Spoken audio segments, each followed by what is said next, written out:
Baby আজকে বাসা পুরো ফাঁকা, বাসা কেউ নেই। কি ব্যাপার, আপনি কে?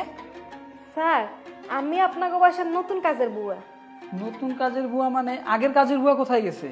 ওইটা তো আমি কইতে পারি না, আমার ম্যাডামই আজকে কাজে রাখছে। ও আচ্ছা আচ্ছা ঠিক আছে, তুমি আমাদের জন্য দুটো চা নিয়ে আসো। স্যার এই ম্যাডামকে আসলে এই বাড়ির মালিক আমার কইয়া গেছে যেন এখানে বাইরের কেউ না ঢুকে। এই তোর বাড়ির মালিক নিষেধ করছে মানে? এই বাড়ির মালিক তো আমি, আর তুই বাইরের কেউ কাকে বলছিস? ও বাইরের কেউ না, ও আমার গার্লফ্রেন্ড। তোর কাজ তুই কর, যা আমাদের জন্য দুটো চা নিয়ে আয়, আমরা রুমে যাচ্ছি। না স্যার, আপনারা রুমে যেতে পারবেন না। আমি কইলামই তো, যদি এই ম্যাডামরা আমি রুমে ঢুকাই তাহলে এই বাড়ির মালিক আমার বাসা থেকে বাইর করে দিব। আমি এটা করতে পারবো না স্যার, আপনি আপনার গার্লফ্রেন্ড নিয়ে বাইরে যান। তোকে যেটা বলছি তুই সেটা কর, যা সর, আমাদের জন্য দুটো চা নিয়ে আয়। বেবি আজকে অনেকদিন পর তোমাকে কাছে পেয়েছি, আজকে তোমাকে ছাড়ছি না। জান, আমিও তোমাকে অনেকদিন পর আজকে কাছে পেয়েছি, আমিও তোমাকে আজকে ছাড়ছি না। আচ্ছা জানো, তুমি না দিন দিন অনেক সুন্দর হয়ে যাচ্ছে, তোমার দিক থেকে তো আমি চোখই ফেরাতে পারছি না। কি যে বলো না তুমি, আর তুমি হ্যাঁ, একটু বেশি বেশি বলো। আরে না, আর আজকে বাসায় তো কেউ নেই, আজকে তো আমাদের কেউ ফেরাতে পারবে না।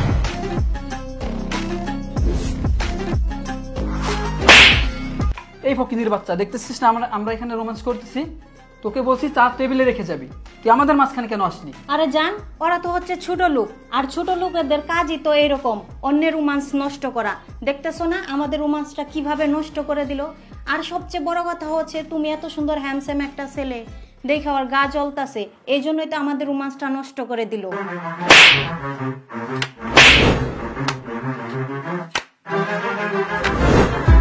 তাবু তুমি কেন অবাক হচ্ছিস আমাকে দেখে? আমাকে বুঝে আশা করিসনি? তুই কি ভেবেছিলি তোর এসব কুকিকটা আমি ধরতে পারবো না কখনো? এই মেয়েটাকে আসলে তুমি ভুল বুঝতেছো, ও তো আমার ফ্রেন্ড, আসলে একটা কাজ ছিল এই জন্য ওকে বাসায় নিয়ে আসছি। চুপ কর তুই। তুই যদি আর একটা কথা বলিস তাহলে তোকে আমি আরো থাপ্পড় মারবো।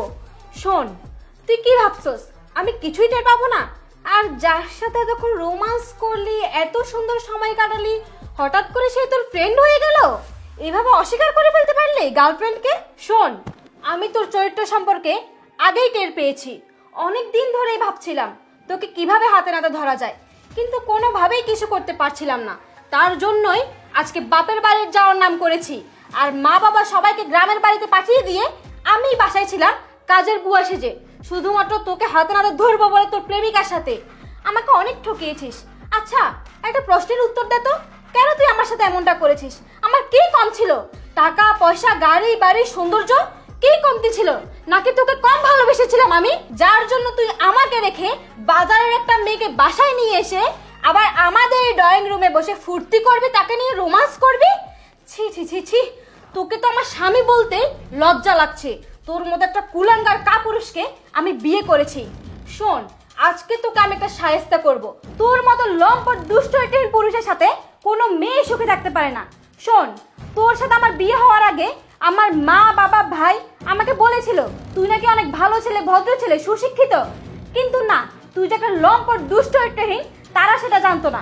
আমি কখনো মা বাবার অবাধ্য হইনি, আমি কখনো ভাইয়ের অবাধ্য হইনি, তাই তাদের কথা শুনে তোকে বিয়ে করেছিলাম শুধুমাত্র একটু সুখে থাকার আশে। আর তুই কিনা এইভাবে আমার জীবনটা নষ্ট করলি। দাঁড়া, তোর একটা ব্যবস্থা আমি করছি। আমি আমার ভাইয়াকে ডাক দিচ্ছি। ভাইয়া, ভাইয়া।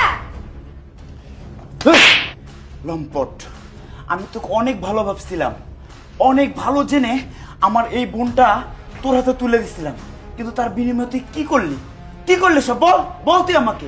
আমার বোন আমাকে প্রায় বলতো ভাইয়া ওর চরিত্র ভালো না, ওর আচার আচরণ ব্যবহার একটাও ভালো না, কিন্তু আমি কোনোদিন সেটা কানে নেই। আমি বাতাসে উড়িয়ে দিছি। কেন উড়িয়ে দিছি জানিস? আমি ভাবছিলাম তুই একটা সুশিক্ষিত ছেলে, তুই একটা ভদ্র ছেলে, তুই একটা ভালো ছেলে, কিন্তু তোর এই ভদ্রতার পিছনে এত বড় খারাপ আছে, এত বড় খারাপই আছে, এটা আমি কখনো কল্পনা করতে পারি নাই। তোর মতো ছেলের সঙ্গে আমি আমার বোনের 1 সেকেন্ড আর ঘর করাবো না। আমি এখনই আমার বোনকে এখান থেকে আলাদা করে নিয়ে যাচ্ছি। তুই এই বাসায় আর 1 সেকেন্ডের জন্যও থাকবি না। তুই তোর গার্লফ্রেন্ড নিয়ে এই বাসা থেকে এখন বের হয়ে যাবি। যা বলছি, বের হয়ে যা, যা ওকে নিয়ে বের হয়ে যা। দাঁড়াও ভাইয়া, এই লম্পটটাকে কিছু কথা বলি। শোন, বিয়ের পর থেকে না আমি তোকে খুব ভালোবেসেছিলাম। শুনেছি বিয়ের পর মেয়েদের হাজবেন্ডই নাকি মেয়েদের কাছে সবকিছু, কিন্তু আমি বিয়ের পর থেকে তোর কাছ থেকে একটুর জন্য কখনো সুখ আনন্দ স্ত্রীর অধিকার পাইনি। কেন তুই আমাকে এভাবে ঠকিয়েছিলি বলতো? তুই সবসময় আমাকে বাসায় রেখে বাইরে মেয়ে নিয়ে ফুর্তি করিয়ে বেড়েছিস, আর আমি যখনই কিছু বলতাম তুই আমাকে মারধর করতি। তুই সবসময় বলতি আমি নাকি তোর স্ত্রী হওয়ার যোগ্যতা রাখি না, কিন্তু আজকে আমি বলছি শোন, তুই আমার স্বামী হওয়ার যোগ্যতা রাখিস না, তুই আমার পায়ের নখের যোগ্য না। তোর সাথে আজকে থেকে আমার কোনো সম্পর্ক নেই। আমার ভাইয়া ডিভোর্স লেটার পাঠিয়ে দিবে, আমি সাইন করে দিব, তুইও সাইন করে দিবি। তোকে না আমার খুব ঘৃণা হচ্ছে। যা বের হয়ে যা আমার বাড়ি থেকে, যা।